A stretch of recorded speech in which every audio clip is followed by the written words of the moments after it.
Paano mapapatunayan ng bangko na sa kanila ang pera? Isa akong nangungunang abogado na may pambihirang porsyento ng panalo. Sa isang masamang araw, may papadala ko ang kalaban ko sa kulungan. Sa isang normal na araw, may papadala ko ang parehong kalaban at ang kanilang abogado sa kulungan. Sa isang pambihirang araw, kahit ang hukom na may hawak ng martilyo ay maaaring bumaba. Pero pagkatapos, isang aksidente ang nagdala sa akin sa isang paralel na mundo. Sa mundong ito, isa akong pangatlong klase na abogadong naghahain ng diborsyo. Pagkalipas ng 2 taon at kalahati mula nang mag-graduate, 5 kaso na ang hawak ko at 4 dito ay talo. Simula nang dumating ako dito, isang kaso lang ang naipasa ko sa loob ng kalahating buwan. Nung halos sumuko na ako at magpalit ng propesyon, pumasok ang isang mag-asawang matanda sa law firm. Bago pa man ako makapaghanda upang salubungin sila, agad na sumugod ang matanda sa kanyang hiling. Inakusahan ng kanilang anak ng pangho-hold up sa bangko at kailangan nila ng isang abogado upang ipagtanggol siya. Sana may makapagbaba ng kanyang sentensya. Nangangatog ang puso ko sa kasabikan. Ang pagnanakaw sa bangko ay nangangahulugang kriminal na kaso. Ang mga ganitong kaso ay kilala sa pagiging napakahirap. Pero yun mismo ang kailangan ko para makilala ang kumpanyang ito kaya't hiningi ko sa matandang lalaki na ipaliwanag niya sa akin ang buong kaso. Ganito ang nangyari. Ang matandang lalaki ay nagkasakit ng malubha at agad dinala sa ospital. Pinapante niya ang kanyang anak sa bangko para mag-withdraw ng pera para sa medikal na paggamot mula sa sariling savings account niya. Dahil hindi siya ang may-ari ng account, hiningi ng bangko ang patunay na siya ang anak ng matanda. Kahit na may ID, sertipiko ng rehistro sa bahay, at abiso ng kritikal na kalagayan, tumanggi pa rin sila. Matigas ang ulo ng mga tauhan ng bangko. Kailangan pumunta ng personal ang matanda para beripikahin ito o wala talagang pera. Pero nasa ICU ang matanda, nakikipaglaban para sa kanyang buhay.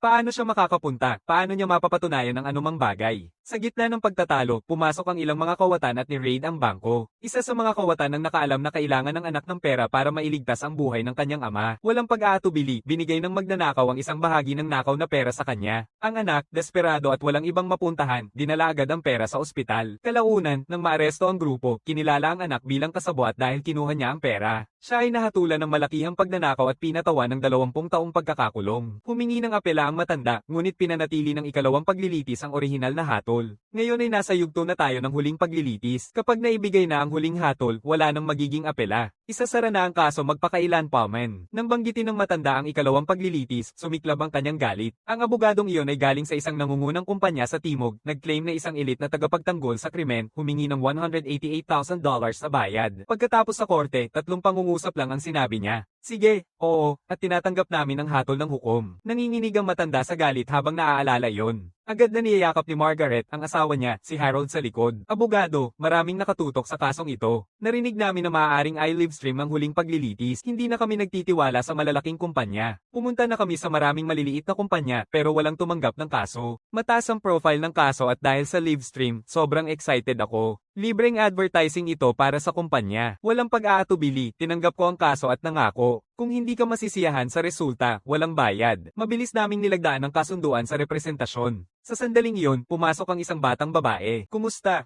Abogado, narito ako para mag-ulat para sa aking internship. Sa paghahanap sa mga alaala ng orihinal na may-ari, sa wakas naalala ko kung sino siya. Ang pangalan niya ay Emily Carter, isang intern na inarkila ng dati niyang may-ari. Ngayon ang kanyang unang araw. Si Emily ay isang nangungunang estudyante sa kanyang huling taon sa Capital Law School. Nag-apply siya sa isang maliit na kumpanya para sa praktikal na karanasan. Saktong-sakto ang timing. Sama ka na sa akin sa korte. Mamaya ay babalik tayo mula sa korte na may mga kopya ng lahat ng mga file ng kaso. Pinag-aaralan ni Emily ang mga file at mukhang nag-aalala. Magkapareho ang hatol sa unang at ikalawang paglilitis. Maliban kung may bagong ebidensyang makabibigo, malamang na panatilihin nila ang orihinal na hatol. At narinig ko na ang prosecutor sa kasong ito ay talagang matindi. Ay, hindi. Nakala na bang masira ang aking unang kaso mula sa simula? Isang alon ng kawalan ng pag-asa ang bumalot kay Emily. Pero matapos suriin ang mga dokumento, sigurado na ako sa magiging resulta. Alam ko na kung paano magtatapos ang kasong ito. Abogado, matatalo ba tayo sa kasong ito? Nasa ilalim pa rin si Emily ng kawalan ng pag-asa. Matatalo ba tayo? Hindi na nakawan ni Harold ang sinuman. Paano tayo matatalo? Hindi siya nanloko ng kahit sino-ano ang ibig mong sabihin. Makikita mo kapag nakarating na tayo sa korte. Isang lihim muna ito ngayon. Bahagyang ngumingiti ang aking mga labi. Tiwala ako ng buong puso. Tumatawid ako. Mawawala. Hindi pa pumasok sa aking bokabularyo ang salitang iyon. Nagtataka si Emily pero hindi na niya pinipilit tumatakbo upang makahabol. Kahit na halos napagpasyahan na ang kasong ito, pinipili ko pa rin na makipagkita muna kay Harroldson at sa mga sospek upang marinig ang kanilang panig.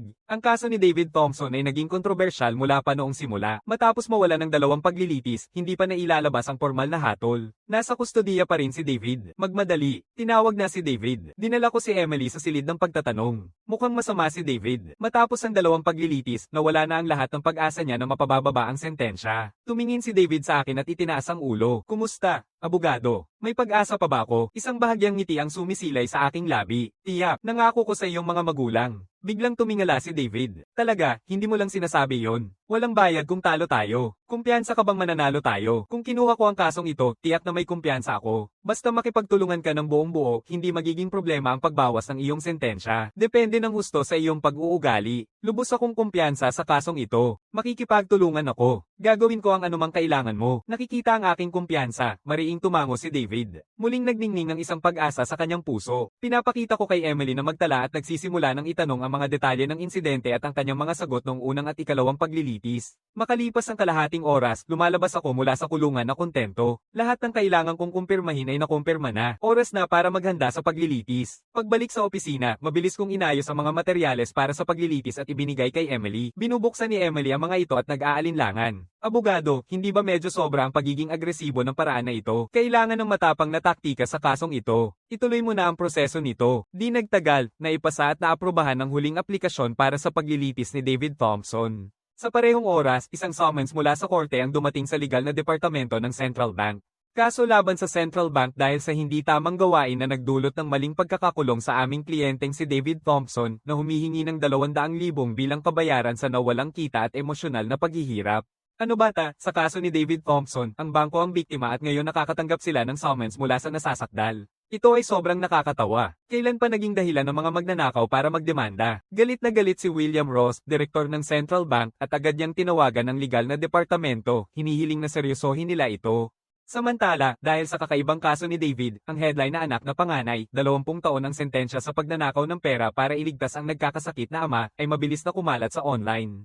Kailan naging biktima ang mga bangko, hinihingi nila ito at iyan kapag nagwi-withdraw ka ng pera, pero sobrang eager naman sila kapag nagbebenta ng credit card. Sinusuportahan ko si David. Kung hindi sana naging sobrang mahirap ang bangko, sana nakuha niya ang pera para mailigtas ang kanyang ama nang walang ganitong nangyari. Ang mga empleyado ng bangko ay masyadong mapagkumbaba kapag nagdedeposito ka ng pera. Hindi ninyo naiintindihan ang pinagdadaanan ng mga bangko. Hindi mo talaga masisisi ang bangko. Sisihin mo ang mga temporaryo. Mas message para sa 50 sentimos bawat isa. Paki-add ako sa grupong iyon. Gusto ko rin kumita niyan. Labis na sinisisi ng publiko online ang bangko. Nang makita ang pagtutol, si William Ross ay galit na galit at naglabas ng isang walang pasubaling utos. Kailangan nating manalo sa live na paglilitis na ito at kailangan din nating manalo sa hukuman ng opinyon ng publiko. Kung hindi mo magagawa yon, papalitan ko ang buong departamento ng legal. Sa Don Law Firm, nililibot ko ang mga video ng may kasiyahan, pinapanood ang usapan sa online, nakangiti sa aking mga labi.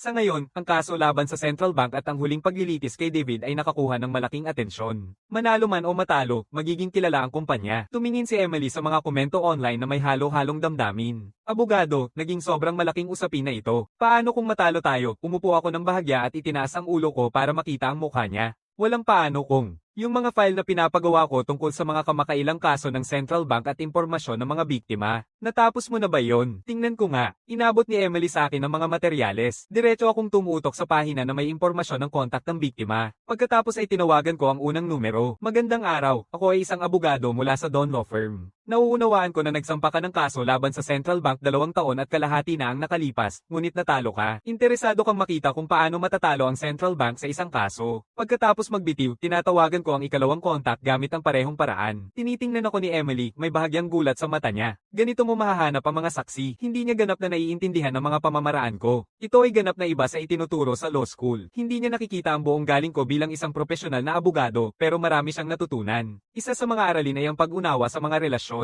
Ang paghahanap ng mga saksi tulad nito ay isa pa. 2 oras at kalahati ang lumipas, binaba ko ang telepono at huminga ng malalim. Huli na ang lahat ng paghahanda. Nasa ayos na ang lahat. Ngayon, maghihintay na lang tayo sa paglilitis. Kinabukasan, gaya ng inaasahan, tinanggihan ng Central Bank ang PRE. Na medyasyon sa paglilitis ng korte at nagbitaw ng ilang matitinding salita, walang pakialam sa kanilang pagpapanggap. Sino man ay pwedeng magmalaki sa labas ng korte. Mauod na ang oras ng paglilitis dahil sobrang sikat na ang kasong ito online. Naghihintay ang mga mamamahayag sa labas ng korte, sabik sa balita. Dumadating na ang mga abogado ng Central Bank at agad silang dinagsa ng mga mamamahayag. Pinangunahan ni Marcus Lee, isang batang abogadong nasa kanyang 20s mula sa kanilang legal na departamento, ang depensa ng bangko. Nililinis ni Marcus ang kanyang lalamunan ng 2 beses, mukhang kampante. Kumpara sa kanila, sina Marcus at ang legal team ng Central Bank ay pinapalibutan ng mga reporter. Tahimik ang panig ko. Halos walang nagpo-focus sa akin ng mga mamamahayag. Ngumingiti, ako'y tumingin at pinangunahan si Emily papunta sa korte upang maghintay sa pagsisimula ng paglilitis. Mukhang kinakabahan si Emily. Abogado, ito ay live stream ang paglilitis. Paano kung may mangyaring mali? Paano kung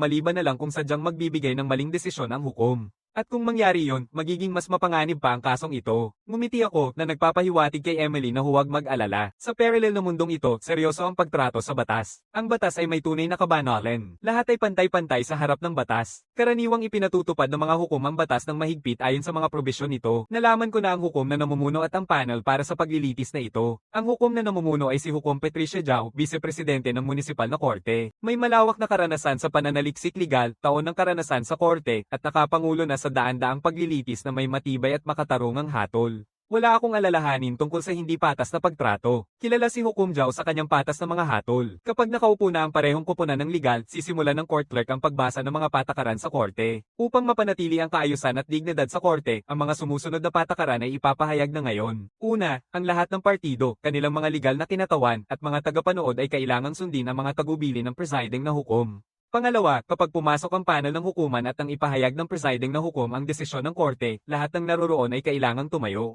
Pagkatapos ng pagbasa, papasok na ang punong hurado at ang panel. Tayo ay tumayo. Pumasok si Hukom Giao at 2 hukom sa panel sa silid ng korte. Tumunog ang martilyo. Nagsimula na ang paglilitis. Samantala, sa labas ng korte, nagsisimula na ang live stream. Maraming tao ang nanunood. Sa opisina ng legal ng Central Bank, sina Director William Ross at Director Vincent Shaw ay nanonood ng live stream. Tumingin si William. Vincent, nagsimula na ba? Kakatapos lang nito kanina. May daan-daang na ang nanonood sa live stream. Hindi pwedeng matalo ng aming legal na departamento ang kasong ito. Naiintindihan mo. Ngumiti si Vincent at tumango, nakatitiyak si Director Ross. Panalo ng tiyak ang aming legal na koponan sa kasong ito. Nodded si William, kontento. Ang paglilitis na ito ay live streaming at may malaking coverage ng media online. Malaki ang presyon sa Central Bank. Kung talo nila ang paglilitis na ito, seryosong masisira ang reputasyon ng Central Bank. Bilang direktor ng bangko, haharap din si William sa malubhang kahihinatnan. Hindi sila pwedeng matalo. Sa korte, matapos suriin ang impormasyon, tinapat ni Hukom Giao ang martilyo. Maaaring na ngayong ay lahat ng nagrereklamo ang mga katotohanan, mga dahilan, at mga kahilingan sa apela. Nakatayo ako sa mesa ng abogado, alam kong dumating na ang mahalagang sandali. Bahagyang kong inaayos ang aking kasuotan at sinimulan ng aking pahayag. Ang aming mga kahilingan ay diretso. Una, hindi namin tinatanggap ang mga hatol mula sa unang at ikalawang paglilitis. Hindi nagkasala ang aming kliyente, ngunit pinalilitaw siyang nag-robbery ng walang katotohanan. Humihiling kami na baligtarin ang parehong hatol sa paglilitis at kanselahin ang mga orihinal na desisyon upang maibalik ang inosenteng kalagayan ng aming kliyente. Pangalawa, hinihiling namin na ang Bangko Sentral ay magbayad ng kabayaran sa aming kliyente. Ang mga pagkakamali sa paghuhusga ng Bangko Sentral ang naging sanhi ng maling 20 taong pagkakakulong ng aming kliyente. Matagal na siyang nakakulong. Hinihiling namin ng 200,000 bilang kabayaran. Ang halagang ito ay maingat na nakalkula. Hindi ito sobra. Pangatlo, malubhang nasira ng Central Bank ang reputasyon ng aming kliyente. Hinihiling namin na maglabas ang Central Bank ng isang pampublikong paghingi ng tawad sa lahat ng online na plataporma nang hindi bababa sa 20 araw. Pang-apat, hinihiling namin sa mga opisyal ng Central Bank na hayagang linawin ang mga katotohanan, hindi lamang upang maibalik ang inosente ng aming kliyente, kundi pati na rin upang humingi ng paumanhin sa lahat ng iba pang mga biktima na nakaranas ng katulad na pagtrato sa Central Bank. Tahimik na tahimik ang salang bayan. Lahat ay naguguluhan. Totoo ba ang hinihiling sa kaso na ito? Hindi lang niya gustong mapawalang saysay ang mga desisyon sa unang at ikalawang paglilitis, kundi sinasabi pa niyang inosente ang nasasakdal at nais ang ganap na paglilinis ng pangalan. Sige, pero bukod pa dyan, humihingi pa siya ng kompensasyon mula sa Central Bank. Sandali, ikaw ang nagsusulong ng isang pinaghihinalaang magnanakaw at hinihiling mong bayaran ng bangko ang iyong kliyente ng 200,000, balak mo bang nanakawin muli sila? O kaya ito ay isang nakaw na may presyo, kumpara dyan, ang ikatlo at ikaapat na hiling ay laro lang ng bata. Hindi man lang karapat dapat banggitin. Sa labas ng korte habang nanonood ng livestream, hindi lang mga karaniwang manonood, kundi pati ilang kawani ng korte at mga practicing na abogado ay nabibigla. Dati nilang inakala na siguradong matatalo ang nagrereklamo sa kasong ito, ngunit sa isang high-profile na livestream na paglilitis at isang batikang hukom, maaaring makakuha ng mas maikling parusa. Kahit papaano, panalo na rin iyon sa isang paraan. Pero ang paggawa ng ganitong klaseng mga hiling para bang listahan ng mga nais. Kahit ang mga hiling ay hindi ganito kaambisyoso. Manalo man o matalo, ang kahilingan sa kaso na ito ay walang katulad. Maaaring ituring pa nga itong isang klasikong kaso sa kasaysayan ng batas. Ang hiling sa paglilitis na ito, kahit ang isang kahilingan ay hindi magiging ganito ka-bold. Kahit si Buddha ay hindi makakagawa nito. Huwag ka pang tumawa. Pakinggan natin ang opinyon ni Profesor Luo. Bahagyang tumango si Professor Robert Stone. Kung ginawa niya ang mga hiling na ito, dapat may katotohanang sumusuporta dito. Ang mga kahilingan ng abogadong ito ay tila nakababahala, ngunit nakasalalay ang tunay na resulta sa ebidensyang kanyang ilalabas. Kung wala siyang kaugnayang ebidensya, ito ay pawang maling pahayag na sa esensya ay perjuryo. Bilang isang abogado, hindi niya dapat gawin ang ganitong pagkakamali. Hindi ko masasabi ng tiyak. Magpatuloy tayo sa panonood. Sa opisina ng legal ng Central Bank, bahagyang nakasimangot si William Ross. Sabi ni Direktor Vincent Shaw sa tabi niya na may tawa, Direktor, puro sensasyonalismo lang itong kaso. Manood ka lang. Kung hindi siya makapagbigay ng matibay na ebidensya o legal na argumento, baka maparetangan pa siya ng perjury. Tumingin si William ng matalim sa live stream. Oo, pero tandaan, kahit ano paman, kailangang manalo tayo sa paglilitis na ito ng tiyak. Sa korte, bahagyang nakasimangot si Hukom Jao sa aking mga hiling. Hindi ba't walang kwenta ang hiling na ito sa kaso? Sa sandaling ito, hindi maiwasang pumasok si Marcus Lee ng may malamig na tawa. Ang mga kahilingang ito, makakapagbigay ba ang abogado ng nagrereklamo ng kaugnay na ebidensyang pangyayari at legal na argumento? Kung hindi, maaari kang mahatulan ng pagharang sa hustisya. Bahagya akong ngumiti, mukhang walang kinalaman ito sa abogado ng depensa. Your Honor, ang kalaban na abogado ay paalitang nananakit sa akin at sinusubukang guluhin ang normal na proseso ng hukuman. Naghahain ako ng mosyon para sa kanyang pagtanggal sa korte. Magsasalita sana si Marquez, ngunit bahagyang nagbuntong hininga si Hukom Jao at tinapik ang martilyo. Teddy, tinanggihan ng mosyon. Tinatanggihan ng mosyon ng nagrereklamo. Hindi pa panahon ng depensa na magsalita. Abogado ng depensa, pinapayuhan ka sa harap ng pagtama ng martilyo at babala, tanging mapipilitan si Marquez na lunukin ang kanyang galit at ang mga salitang inihanda niya. Hindi ito matitiis. Nilinggan ni Marquez ako ng masama. Paano naging tuso nitong tao na ito, sa anong law school siya nagtapos?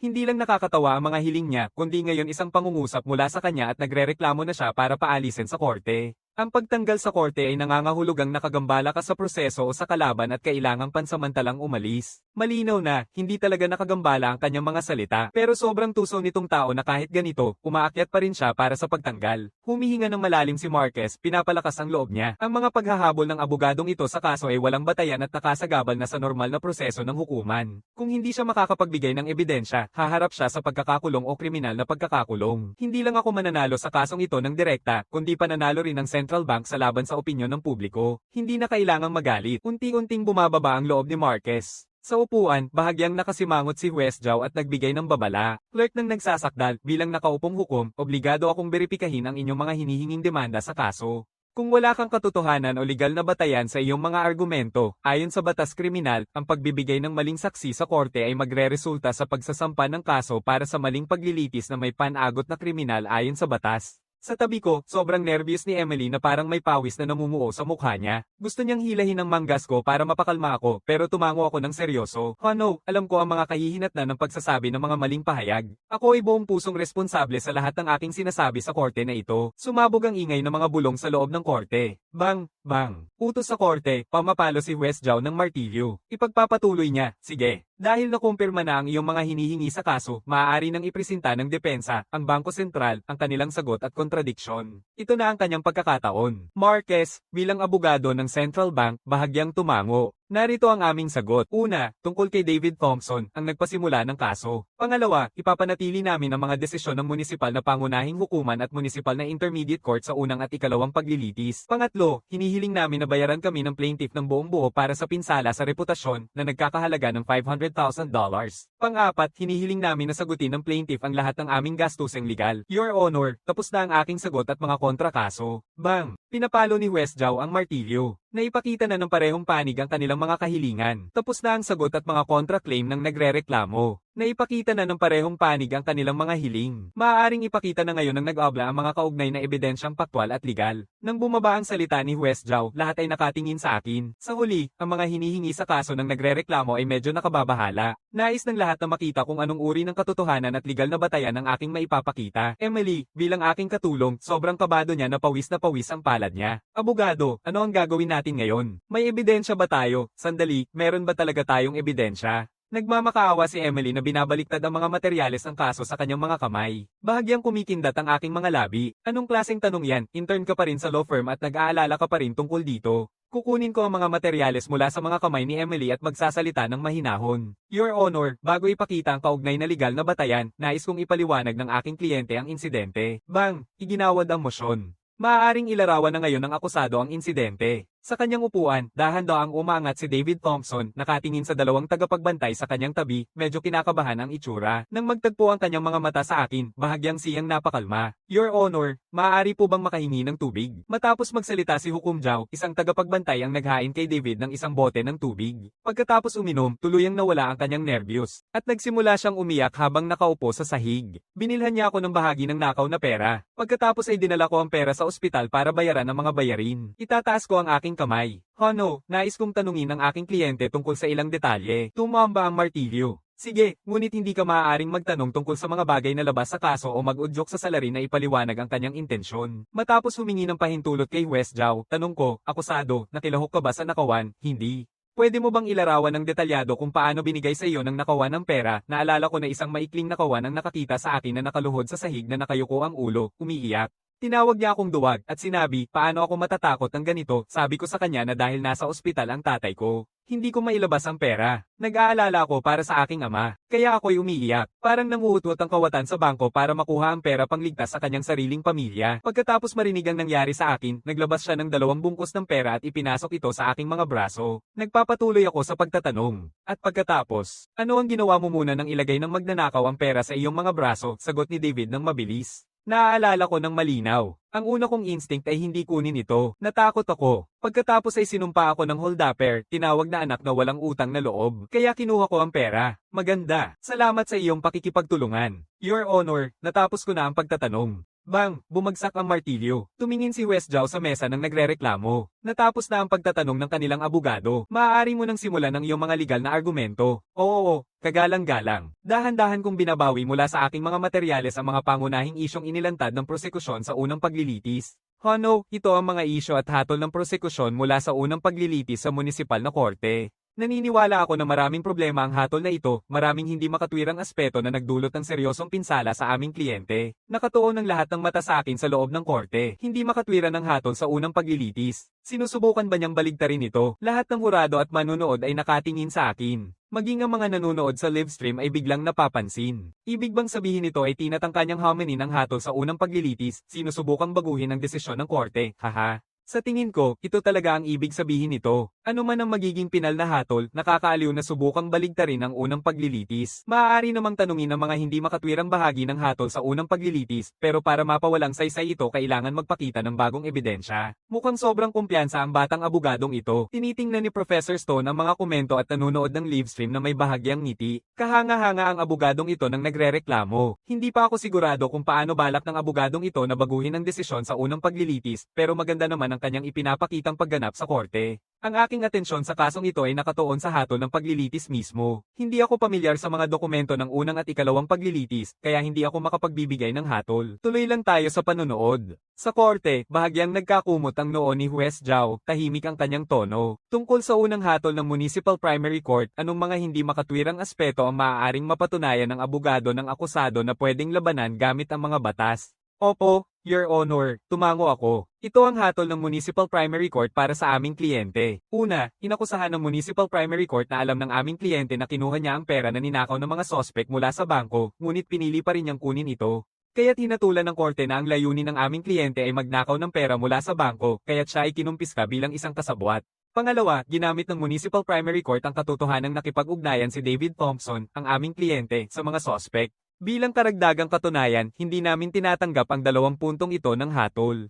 Una, malinaw nang sinabi ni David Thompson na medyo komplikado ang mga bagay na ito. Una, malinaw na sinabi ni David na ang sospek ay kusang loob na nagtatanong kung bakit siya umiiyak sa bangko. Matapos marinig ang kanyang sitwasyon, kusang loob na binigyan siya ng sospek ng pera upang mailigtas ang kanyang malubhang may sakit na ama sa ospital.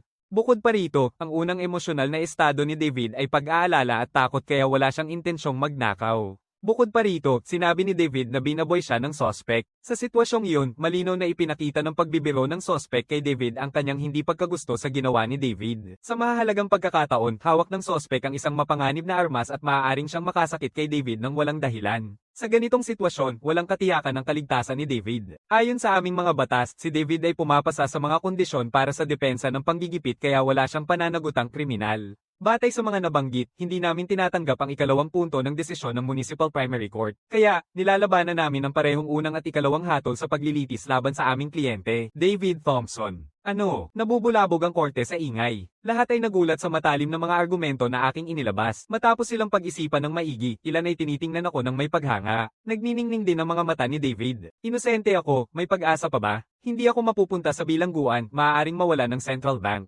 Kahanga-hanga, nahanap ng nanay at tatay ang isang napakagaling na abogado. Si Emily ay huminga ng malalim na buntong hininga ng pag-asa. Tumingin siya sa akin ng may malaking paghanga. May pag-asa talaga na manalo tayo sa kasong ito. Kamangha-mangha. Talagang tama ang pinili kong sumali sa kumpanyang ito. Samantala, sa opisina ng legal ng Central Bank, nakatitig ng nakakatakot ang madilim na mukha ni William Ross kay Vincent Shaw. Direktor Shaw, hindi mo ba ipinangako na mananalo tayo? Anong nangyayari ngayon? Mabilis nang umiti si Vincent. Direktor Ross, huwag kang mag-alala. Hindi pa tapos ang kasong ito. May tunay na galing ang kanilang abogado, pero hindi lang nakaupo ang aming legal na departamento at kumukuha ng sahod. Tama ang 2 punto na binanggit ng abogadong ito, ngunit maraming mahahalagang punto ang unang hatol sa paglilitis. Ang natitirang mga punto ang pinakakritikal. Inilalabas ni Vincent ang mga file ng hatol sa unang paglilitis. Tumingin si William sa mga ito at nagbuntong hininga ng malamig. Mas mabuting walang magiging problema. Bantayan mong mabuti ang livestream na ito. I-report mo agad sa akin kung may mangyari man. Kinakabahan na ako. Tandaan, hindi tayo pwedeng matalo sa kasong ito pag alis ni William sa opisina. Malalim na huminga si Vincent at pinunasan ng pawis sa kanyang noo. Ang presensya ni William kanina ay nagdulot ng malaking pressure sa kanya. Bilang direktor ng Departamento ng Batas, alam niya ang kasong ito ng buong buo. Siguradong panalo sila. Ngunit nang makita niya ang kalaban na abogado, biglang pumasok sa isip ni Vincent ang isang di niya maalis-alis na pag-iisip. Paano kung manalo sila? Nabubuhayan siya ng loob, pinaghampas niya ang sarili. Imposible. Paano makakapanalo ang isang maliit na hindi kilalang kumpanya at walang pangalan na abogado? Sa korte, tinitingnan ko si West Zhao.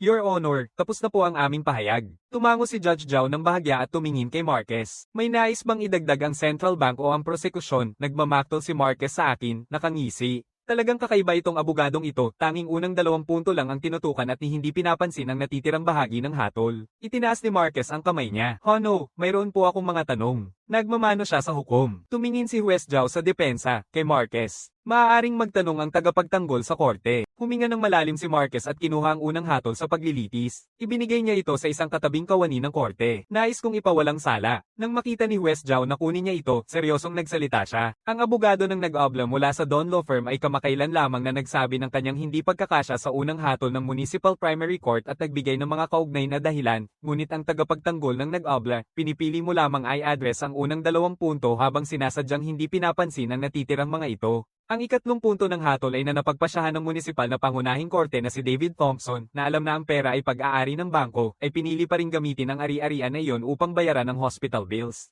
Ang defendant na si David Thompson ay malinaw na sinabi kanina na pagkatapos niyang umalis sa bangko, hindi na siya nasa panganib, pero pinili pa rin niyang dalhin ang pera sa ospital.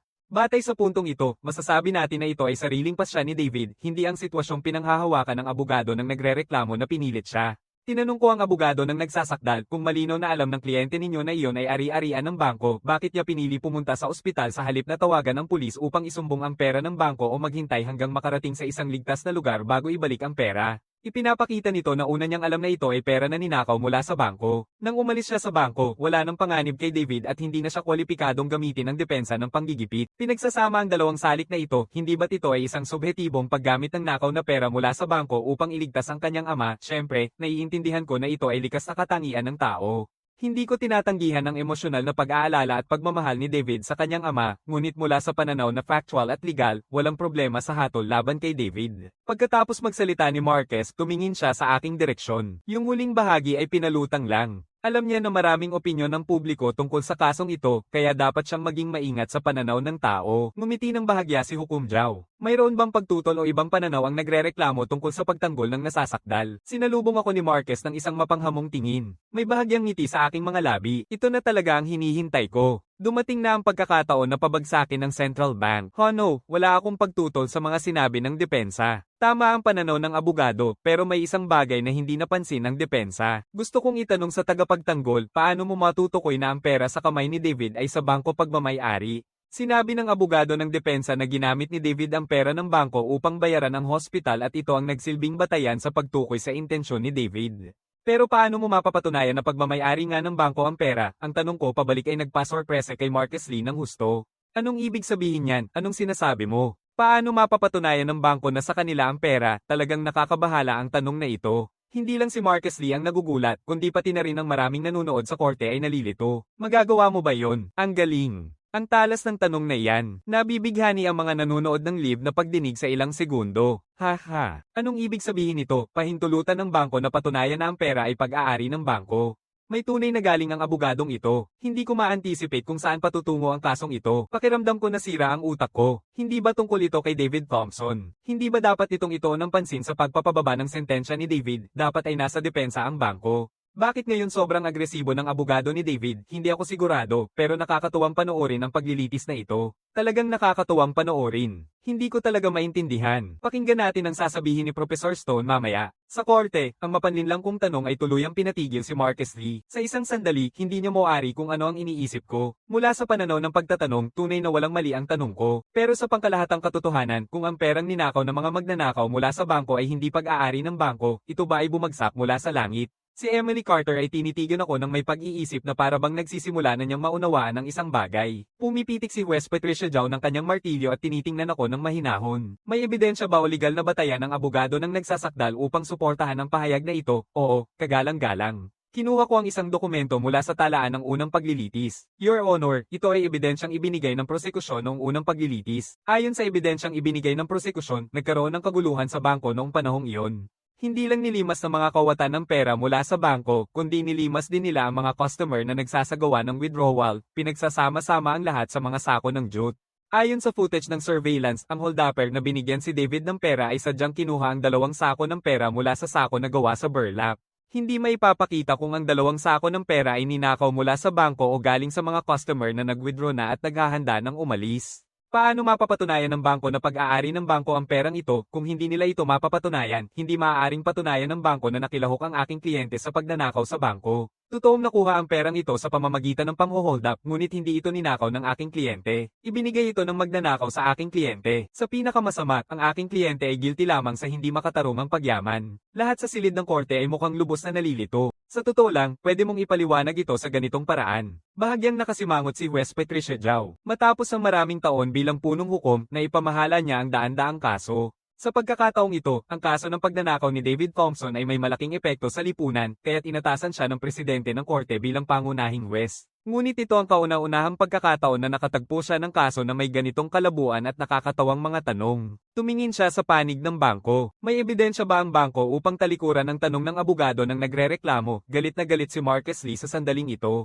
Kailan naging kailangang patunayan ng bangko na pagmamay-ari ng bangko ang pera nito? Gusto sanang magmura ni Marcus Lee, pero pinagbawalan na siya isang beses. Kung maging seryoso, aalisin siya sa paglilitis. Wala nang ibang magagawa, pinilit niyang kalmayan ang sarili. Tumataas ang kamay niya at nagsasalita, huwag po, kagalang-galang, tututulan ko ang argumento ng kalaban. Kapag nasa loob ng bangko ang mga customer, may karapatan at responsibilidad ang bangko na tiyakin ang kanilang kaligtasan at privacy. Hindi pa nakalabas ang mga customer ng bangko, kaya natural na itinuturing na responsibilidad ng bangko ang pera, dahil dapat itong panagutan ng pangunahing o buong pananagutan sa pagkawala ng pera ng mga ninakaw na customer. Ayon sa alokasyon ng pananagutan, kung ang mga customer ay hindi pa umaalis sa loob ng bangko, natural na itinuturing na pag-aari ng bangko ang pera. Anumang ninakaw ng mga kawatan, mula man sa bangko o sa mga customer, ay itinuturing na ari-arian ng bangko sa loob ng pasilidad ng bangko. Tinitigan ni Marcus Lee ng matindi ang upuan ng abogado ng nagsasakdal, puno ng galit sa akin. Ngumiti ako ng walang pakialam at itinaas ang kamay ko. No, tungkol sa pahayag ng Central Bank na ang mga customer na hindi pa umaalis sa loob ng bangko ay sakop ng pananagutan ng bangko sa kanilang mga nawalang ari-arian, tumututol ako. Your Honor, ito ay isang kaso mula 6 na buwan na ang nakalipas. Ang kaso ay tungkol sa isang customer ng bangko na nagwi-withdraw ng pera sa bangko. Katatapos lang ay withdraw ang pera ng ito ay targetin at nakawin ng isang holdupper na nakatago. Nahuli ang holdupper, ngunit nagastos na ang pera at hindi na ito maibabalik ng tao. Ang customer na nag-withdraw ng pera ay humingi ng kompensasyon sa bangko at nagsampa ng kaso laban sa Central Bank. Gayunpaman, ginamit ng bangko ang kanilang pulisya na walang pananagutan pagkatapos ng transaksyon at sinabi na ang partido ay nabigo protektahan ang kanilang sariling ari-arian na sa huli ay nagdulot sa pagkatalo ng customer sa kaso. Ito ba ang tinatawag ng central bank na pagprotekta sa kaligtasan ng ari-arian ng mga customer sa loob ng bangko? Ito ba ang ibig sabihin ng central bank na ang mga customer na hindi pa umaalis sa bangko ay protektado ang kanilang pera at ang mga pagkalugi ay sasagutin ng bangko? Mananatili kaming tumanggi sa isyong ito. Your Honor, hinihiling namin na payagan ng customer mula sa kasong iyon na pumasok bilang saksi. Humikap si Judge Patricia Giao at pinukol ang kanyang martilyo. Pagkatapos magsalita, pinayagan ng kahilingan ng abogado ng nagsasakdal na magpasok ng saksi. Isang kawal ang naghahatid sa isang babae na nasa kanyang 40s o 50s papunta sa korte. Pumasok ang babae sa korte at direktang tumitig kay Marquez Lee. Bigla na lang nakaramdam ng hindi magandang pakiramdam si Marquez Lee. Sa upuan, binabasa ni Hukom Patricia Giao ang impormasyon ng saksi. Ang saksi ay si MS. Wilson, 46 na taong gulang. Tama ba ang impormasyong ito? MS. Wilson ay mariing na tumango. Your Honor, ako po si MS. Wilson. Tama ang pagkakakilanlan. Matapos mapatunayan ang pagkakakilanlan, ipinagpatuloy ni Huwes Patricia Giao. Napatunayan ang pagkakakilanlan ng saksi. Pakilista ang kaugnay na sitwasyon. Matapos marinig ito, tila nakahanap si MS. Wilson ng paraan, ang kanyang boses ay, 6 na buwan na ang nakalipas, nagdeposito ako ng pera sa Central Bank. Maaaring hindi mukhang malaki ang halagang ito sa Central Bank. 150,000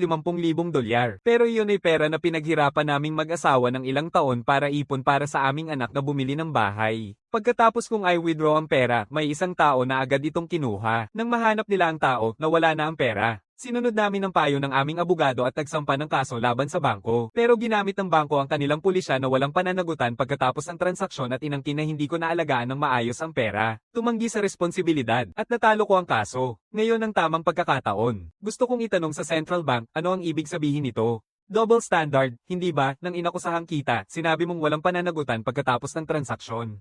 Ngayon na inaakusahan kayo, sinasabi nyo na ang perang nakulimbat sa loob ng bank ay nangangahulugang ang bangko ang dapat managot ng buong buo sa mga pagkalugi ng customer. At ayon sa alokasyon ng pananagutan, kung hindi pa umaalis ang mga customer sa bangko, natural na kabilang ang pera sa bangko. Kaya hindi mo ba dapat ibalik ang pinaghirapan kong pera? Sabihin mo nga, hindi ba dapat? Nagsimula si MS. Wilson na kalmado ang pagsasalaysay, ngunit unti-unting naging galit at sa huli ay nagsusumpa ng napakasama. Sinusubukan ng tagapaghatol na pigilan siya, ngunit hindi niya magawa. Nagsisimula ng mag-usap ang mga nanonood sa courtroom at live stream. Sa ganitong pananaw, talagang may doble standard ang Central Bank. Sa isang banda, nagsasabing biktima, sa kabila naman, siya ang salarin. Sadyang malas ang pakikitungo sa Central Bank. Sa tingin ko, hindi ganito kalakas ang ibang bangko. Hindi sigurado. Maaaring mag-iwan ng komento dito ang mga tao tungkol sa mga bangkong dapat iwasan sa korte. Nakikita ni Huwes Patricia Giao na nawawala sa kontrol ang testigo at tinutukan niya ng palo ang gavel. Pinapayuhan ng saksi ng nagsasakdal na kontrolin ang kanyang emosyon. Hindi pinapayagan ng pang-iinsulto sa depensa sa korte. Ito ay isang babala. Nang marinig ang boses ng hukom, agad na naibabalik ni MS. Wilson ang kontrol sa kanyang emosyon. Pasensya na po, Your Honor. Nabigo akong kontrolin ang aking emosyon sa korte. Pasensya na. Hindi nagpapakita ng emosyon si Hukom Patricia Giao. MS. Wilson, saksi para sa nagrereklamo, tapos na po ba ang inyong salaysay? Opo, natapos ko na po. Kawani, dalhin ang saksi ng nagsasakdal palabas. Matapos umalis si MS. Wilson sa korte, tinitigan ni Hukom Patricia Giao si Marquez Lee tungkol sa pahayag ng saksi ng nagsasakdal na nabigong gampanan ng Central Bank ang tungkulin nitong protektahan ang kaligtasan ng ari-arian ng mga kliyente sa loob ng bangko. Nais ng nasasakdal na Bangko Sentral na magbigay ng karagdagang paliwanag tungkol sa sitwasyon noong panahong iyon, mahigpit na pinisil ni Marquez Lee ang kanyang mga kamao, pilit na pinapalma ang sarili. Tunay na nakakapagod ang paglilitis na ito para sa kanya. Pakiramdam niya ay hindi siya mananalo sa kaso. Matapos huminga ng malalim, siya ay napakalma. Kagalang-galang na hukom, ang saksi ng nagrereklamo ay kamakailan lang ay nanirampuri sa Bangko Sentral sa loob ng korte. Kaya may mga pagdududa ako tungkol sa kalagayan ng isipan ng saksi ng nagsasakdal. Kaya naniniwala ako na ang sinabi ng saksi ng nagrereklamo sa korte ay hindi sapat upang ituring na ebidensya sa korte. Pagkatapos magsalita ni Marquez Lee, napansin niya ang bahagyang ngiti sa mukha ko sa kabila niya. Bigla siyang nakaramdam ng hindi magandang pakiramdam. Habang iniisip ni Huwes Patricia Giao kung papayagan ang hiling ni Marquez Lee, itinaas ko ang aking kamay. Napansin ito ni Hukom Patricia Giao at nagtatanong, may nais bang idagdag ang abogado ng nagsasakdal? Bahagya akong ngumiti at itinaas ang mga dokumentong nasa aking kamay. Isang mas malapit na tingin ay nagbubunyag ng humigit kumulang 100 pahina. Tumingin si Marcus Lee sa akin ng may pagkalito. Ngumiti ako kay Marcus Lee at nagpatuloy. Your Honor, sumasang-ayon kami sa kahilingan ng abogado ng depensa. Gayunpaman, mayroon pa kaming ilang mga saksi na makakapagsalita na nabigo ang Central Bank na protektahan ang kaligtasan ng ari-arian ng mga kliyente sa loob ng bangko. Nagtatampok ng mahigpit ang kilay ni Marcus Lee. Tigilan mo na ba talaga? Nawawala na siya sa sarili. Talagang nawawala siya sa sarili niya. Hindi alam ni Marcus Lee kung paano ilalarawan ang kanyang kasalukuyang pakiramdam. Sinasabi lang niya na maaaring may problema sa pag-iisip ang kalabang saksi. At sa halip na pagdebatehin ito, inilalabas ko ang isang tambak ng mga materyales tungkol sa saksi. Paano ka naging ganito katakaw-takaw? Talagang nakakatawa na ito. Nakagawa na si Marcus Lee ng maraming kaso at ni minsan ay hindi pa niya nakita ang ganito. Tuluyang bumagsak ang kanyang paninindigan. Tahimik akong ngumingiti habang nakikita si Marcus Lee na bumabagsak. Hindi ka ba nagpakitang mayabang noon? Akala mo makikipagtalo ka pa rin sa akin, hindi na ako nakikipagdebate sa iyo ngayon. Sinasabi mong maaaring may mental issues ang testigong ito. Paano naman ang iba? Hindi silang lahat magkakaroon yan, di ba? Sige na. Hindi mo ba ako minamaliit mula sa Donlo na kumpanya na espesyalista sa pagpapayo tungkol sa kasal? Anong masama sa pagpapayo tungkol sa kasal? Maaari pa rin kitang iwan na lubos na naliligaw sa kriminal na paglilitis. Bahagya akong ngumingiti at magpapatuloy. No, ang ebidensyang hawak namin ay sapat na upang ipakita ang mga sitwasyong hindi naalagaan ng bangko ang ari-arian ng mga kliyente. Kaya't hinihiling namin na ibasura ang dating argumento ng abogado ng pangunahing bangko ng nasasakdal. Thod. Pinapalo ni Hukom Patricia Giao ang kanyang martilyo. Tinanggihan ng dahilan na inilathala ng nagrereklamo para sa kahilingan. Batayan, may legal na obligasyon ng bangko na pangalagaan ang ari-arian ng mga customer. Ang ebidensyang ipinakita ng nagrereklamo ay hindi sumasalamin sa pangkalahatang gawain. Ang kahilingan mismo ay pinagkalooban. Batayan sa pagpayag. Nabigo ang pangunahing bangko ng defendant na tuparin ang obligasyon nitong tiyakin ang kaligtasan ng mga customer ng bangko. Sa sandaling tumama siya ng martilyo, malinaw na ipinaliwanag ni Hukom Patricia Giao ang kanyang dahilan. Gayunpaman, may ilang nanonood ng livestream ng paglilitis na hindi maintindihan ang ibig sabihin nito at nagtataas ng tanong. Ginoo Stone, ano ang ibig sabihin ng pagtanggi at pagpayag? Oo, nalilito talaga ako. Ginoo Stone, paki-explain po. Ngumiti ng bahagya si Ginoong Robert Stone at ipinaliwanag ang hatol ni Hukom Patricia Giao. Ang dahilan kung bakit tinanggihan ang ipinahayag na dahilan ng nagsasakdal ay dahil ang kanyang paliwanag at ebidensya ay nagpapakita. Walang responsibilidad ang bangko na protektahan ang kaligtasan ng ari-arian ng mga customer, ngunit ayon sa mga batas, kailangang tiyakin ng mga bangko ang kaligtasan ng ari-arian ng mga customer sa kanilang mga pasilidad. Ang panalo ng bangko sa mga kasong laban sa kanilang mga biktimang customer ay hindi sumasalamin sa pangkalahatang gawain.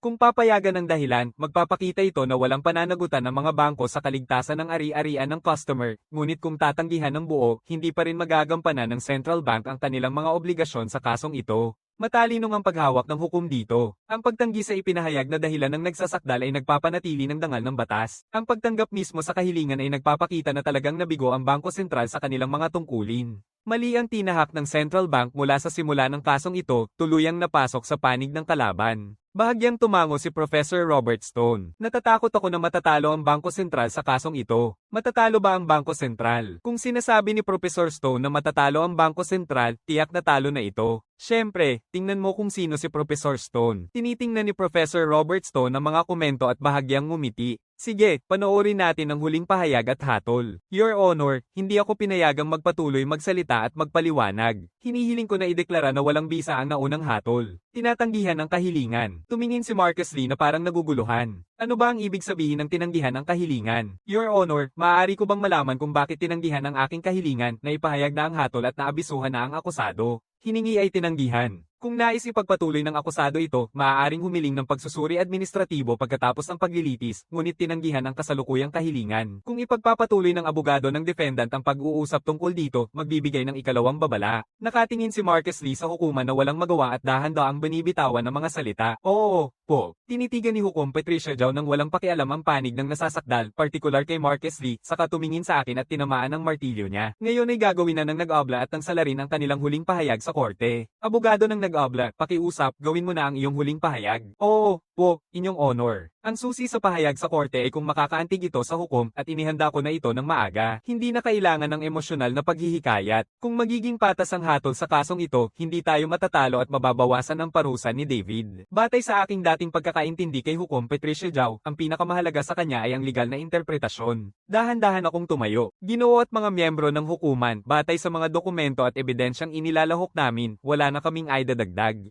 Gusto ko lang sabihin na ang legal na katarungan ay hindi magpaparusa ng mali sa isang mabuting tao. Tumingin si Juez Patricia Giao sa akin ng may kasiyahan at bahagyang tumango. Tapos na ang pahayag ng nagsasakdal. Maaari nang magsalita ang nasasakdal. Alam ni Marques Lee na ito na ang huling pagkakataon ng Bangko Sentral. Dahan-dahang tumayo si Marques Lee. Ginoo at mga miyembro ng hukuman, sa kasong ito, ang aming Bangko Sentral ang biktima. Naniniwala ako na natural lang na magkaroon ng pakikiramay ang mga tao, ngunit ang batas ay patas. Sa huli, ang ating Bangko Sentral ang biktima. Ang hiling ng nagsasakdal bilang biktima na magbigay ng kompensasyon ay hindi angkop. Tapos na ang pahayag. Matapos pakinggan ang salaysay ni Marques Lee, tinitigan ni Hukom Patricia Giao ang defendant na si David Thompson na nakaharap sa hukuman ng walang ekspresyon. Maaaring magbigay ng huling pahayag ang akusado. Tumingin si David sa nakataas na hukuman, pagkatapos ay tumingin sa aking direksyon. Ginoo at mga miyembro ng hukuman, wala po akong pagtutol sa paglilitis na ito. Handang tanggapin ang anumang hatol na ipalalabas. Tapos na ang pahayag. Nasa recess na ang korte. Ititigil muna ng 30 minuto ang paglilitis. Magkikita muli ang korte sa loob ng 30 minuto para ipahayag ang hatol. Pumalo si Hukom Patricia Giao ng martilyo, pumasok sa yugto ng recess.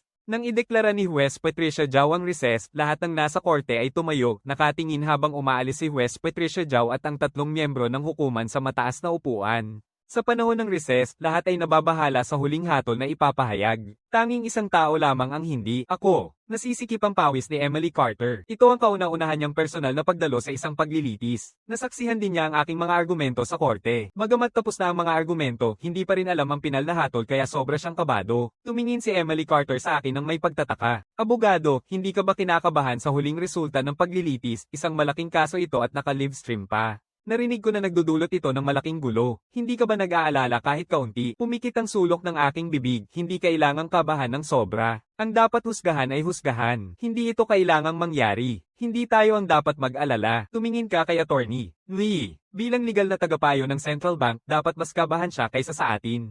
Emily Carter tumingin kay Marques Lee na nakatingin sa kanyang direksyon at di maiwasang sabihin, Attorney, mukhang nakatingin si Marques Lee sa atin. Tumingin ako pataas at napansin si Marques Lee na nakatitig sa akin na may halong galit, ayaw, nervyos, at iba't ibang negatibong emosyon. Bahagya akong ngumiti, huwag mag-alala tungkol kay Attorney Lee. Nag-eehersisyo lang siya ng mata. Samantala, pagkatapos ng recess, ang 3 miyembro ng hukuman, ang punong hukom at 2 kasapi, ay nagsasagawa ng huling pagdedesisyon.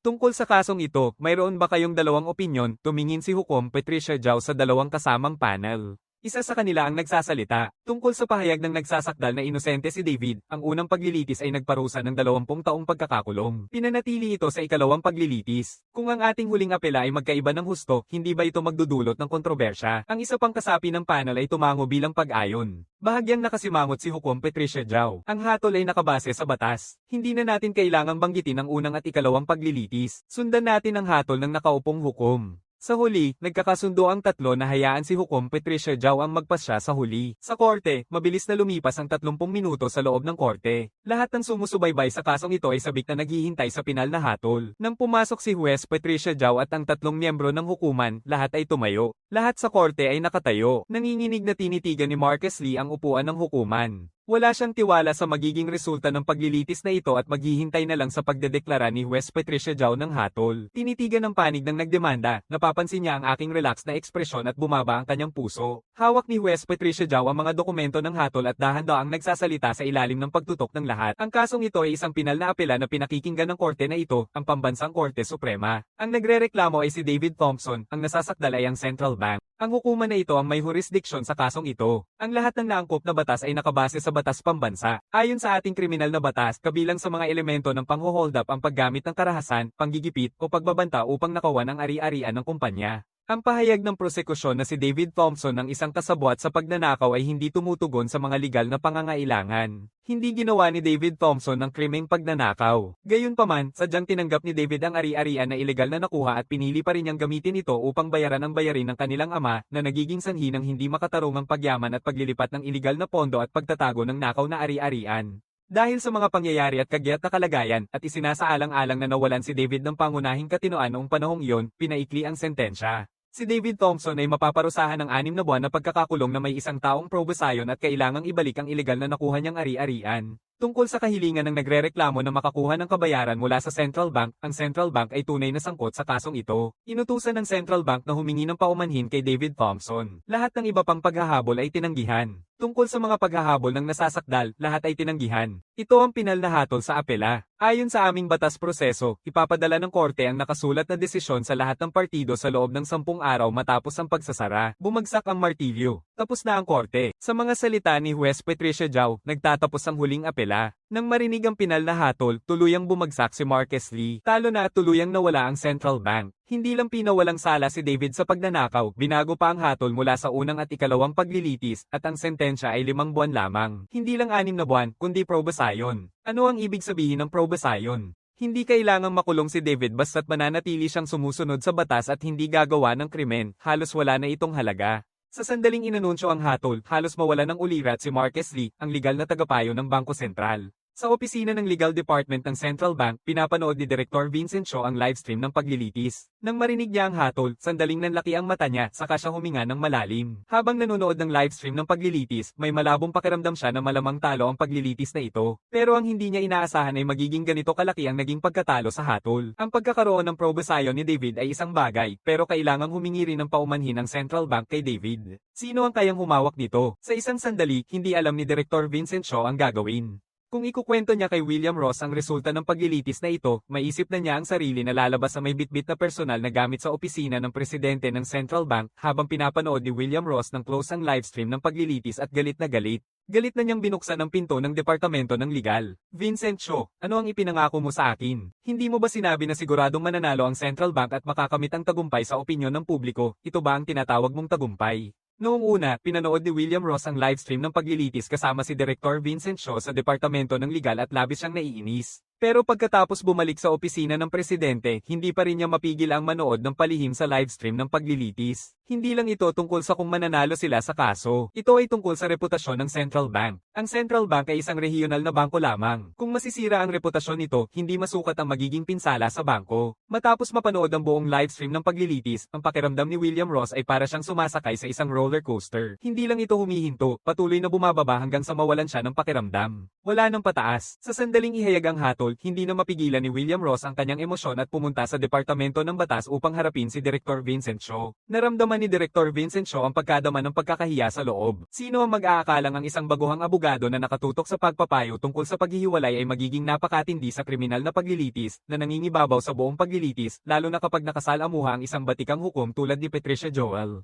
Ang huling hatol ay makatwiran at nakabase sa ebidensya. Walang paraan para mag-apela. Presidente Ross, ito ay isang pagkakamali ng legal na departamento ng ating bangko. Bagamat nabigo tayo, hindi tayo tuluyang nabigo. Ang resulta ng pagkatalo ay isang simpleng paghingi ng paumanhin. Basta makuha natin ang suporta ng publiko, panalo pa rin ang Central Bank sa huli. William Ross pumikit ang mga mata niya. Opinyon ng publiko. Anong opinyon ng publiko? Inutusan na ang aming bangko na humingi ng paumanhin at ikaw ay nagsasalita pa rin tungkol sa opinyon ng publiko. Sa tingin mo ba bobo ako, paano ka mananalo sa opinyon ng publiko matapos matalo sa kaso? Mukhang nag-aalala si Director Vincent Cho. Nagbibiro lang siya at syempre wala siyang ideya kung paano manalo sa opinyon ng publiko. Mas buong layunin ng mga naunang salita niya na pakalmayin si William Ross. Kung masira ang reputasyon at kredibilidad ng ating bangko, maghanda ka ng magpaalam bilang direktor ng legal na departamento. Nais ni Director Vincent Cho na magsalita pa ng higit, ngunit hindi siya binibigyan ni William Ross ng pagkakataon at nagwala palabas ng Departamento ng Batas. Nakasimangot ang mukha ni Director Vincent Cho. Dapat ay walang mali, pero sino ang makakaasahan ng ganitong hindi inaasahang balakid?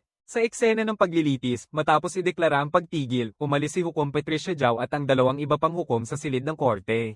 Dahil hindi agad nadeklara na inosente si David at pinaghihinalaan pa rin siya ng hindi makatarungang pagyaman at paglilipat ng ilegal na pondo, kahit na probation lang, kailangang sundin ang mga kinakailangang proseso at dinala si David ng mga tagapagbantay. Emily Carter ay nakatingin sa akin ng may kasiyahan. Abogado, nanalo tayo sa kasong ito. Nanalo tayo. Nahatulan si David, pero ilang buwan lang at probation na siya. Kung ikukumpara sa 20 taong pagkakakulong mula sa unang at ikalawang paglilitis, masasabi nating isang malaking tagumpay ito para sa atin. Abogado, si Emily Carter ay bahagyang tumatalbog sa kanyang mga paa, nanginginig sa kasiyahan. Tinitigan ko si Emily Carter na sobrang excited at bahagyang ngumiti. Hindi ko ba sinabi sa iyo nung una na paniguradong panalo tayo sa kasong ito, ang hatol ni Juez Patricia Giao ay nasa inaasahan ko mula pa noon. Yung abogado na inupahan ni Harold Thompson noon ay masyadong walang karanasan. Sa kasong ito, may ilang mahahalagang isyu na hindi na ipahayag. Ang pangunahing isyu sa kasong ito ay kung talagang nanluloob si David. Kapag napatunayan na hindi ito totoo, tuluyang mawawala ang mga paratang ng bangko at ng prosekusyon. Mayroon ding ugali ang presiding judge. Napaka-espesyal ng kaso ni David. Ang mga huling apela ay kadalasang isinasaalang-alang ang hatol sa unang at ikalawang paglilitis. Sa kabutihang palad, si Hukom Patricia Giao ay isang bihasang punong hukom na matatag na pinangangalagaan ang patas na batas. Hindi nakakagulat na ganito ang naging resulta sa huli.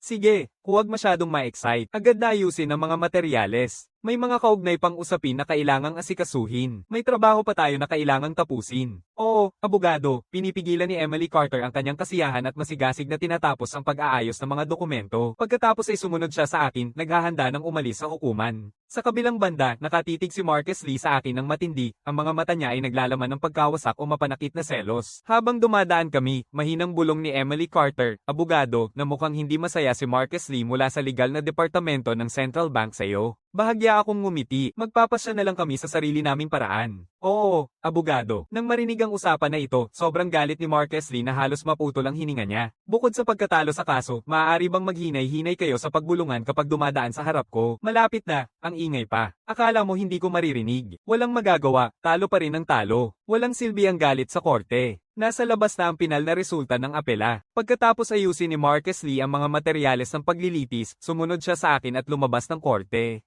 Sa labas ng korte, sabik na naghahanda ang mga mamamahayag na magsagawa ng panayam. At may ilan pang ang tumatawag para ipaalam sa kanilang mga editor agad, naghahanda ng mga headline. Nakakagulat. Ang kaso ni David Thompson ay nagkaroon ng dramatikong pagbabago. Tunay na bangko sentral. Sa huli, nananalo ang katarungan. Hinaharap ng sentensya ng hustisya ang bangko at mga katulad na titulong ito. Paglabas ko ng korte, dami ng mga media ang nagsusulputan, may dalang kamera at mikropono na nakataas sa akin. Abogado, ano ang iyong saloobin sa iyong mga argumento sa paglilitis ngayong pagkakataon? Paano mo naisip na ipatunay ng bangko na ang pera ay pag-aari nito? Abogado, nauunawaan namin ang inyong law firm ay isang marriage counseling practice lang. Bakit kayo naging napakahusay sa kasong kriminal na ito? Hinarap ang mga mamamahayag na may dalang kamera at tanong, panandalian kong inayos ang aking kasuotan. Bagamat ang aming kumpanya ay isang pratika lamang sa pagpapayo sa kasal, mahusay ang aming mga abogado sa mga kaso ng kriminal, sibil, at pang-ekonomiyang hindi pagkakaunawaan at tinutugunan namin ang lahat ng uri ng legal na usapin, kaya namin napanalunan ang kasong ito. Kung sino man ang nangangailangan ng legal na representasyon, mangyaring isaalang-alang muna ang Don Law Firm. Pagkatapos ng anunsyo, agad akong umalis sa lugar kasama si Emily Carter. Tanging mga tauhan ng Central Bank na lang ang natira sa lugar. Sa oras na ito, tila nakararamdam ng bagong balita ang ilang media at nilalapitan si Marcus Lee na may dalang mga kamera. Attorney Lee, paano mo nararamdaman ang sobrang kumpiyansa mo bago ang paglilitis pero sa huli ay natalo sa isang hindi kilalang law firm? Sabi mo na ang posibilidad na manalo ang Central Bank ay nangangahulugang hindi na natin kailangang mag-alala. Alam mo na ba sa puso mo natalo na ang Bangko Sentral, Attorney Lee, may koneksyon ka bang pinansyal sa abogado ng nagdemanda? Bakit mo nasabi yan? Anong ibig mong sabihin? Sinasabi mo bang ako ay isang kalokohan, halos mawala na ng kontrol si Marcus Lee? Ibang mga mamamahayag ay narinig ang mapanirang tanong na ito at ang kanilang mga mata ay nagniningning. Sa kanilang likas na pagiging sensitibo sa balita, para na silang nagsasagawa ng mga patibong. May ilang walang hiya at sensationalist na mga mamamahayag ang mabilis na dumapo kay Marcus Lee. Hindi tulad noong nakaraang beses, pumasok si Marcus Lee sa korte ng puno ng kumpiyansa, ngunit umalis hindi lang natalo sa kaso kundi pinagtataga pa sa puso ng walang awa. Pagkatapos ng paglilitis ni David Thompson, nagkakagulo ang mga pangunahing pahayagan sa pagbabalita, lahat may mga nakakaantig na pahayag laban sa Bangko Sentral.